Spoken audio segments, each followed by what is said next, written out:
రాజు ఊర్లో అందరూ ఏటేటో మాట్లాడుకుంటున్నారా?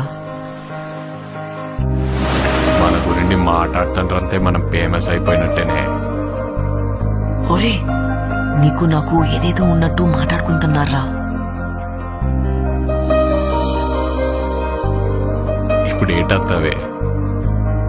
అందరెలాగా మాట్లాడుకుంటారు కదా, అది నిజం చేసిస్తే ఎలాగుంటదా అని. ఈ శివరాత్రి పండుగ నుండి రాజుగాడే మన తండ్రి.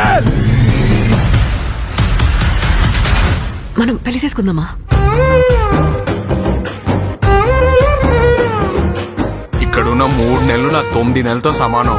అంటే రోజుకి 3 రోజులు లెక్కరా. వద్దు రాజు, నువ్వు ఇంటికి వెళ్ళొద్దు. అలా గుండుకే నేను వదిలేనే.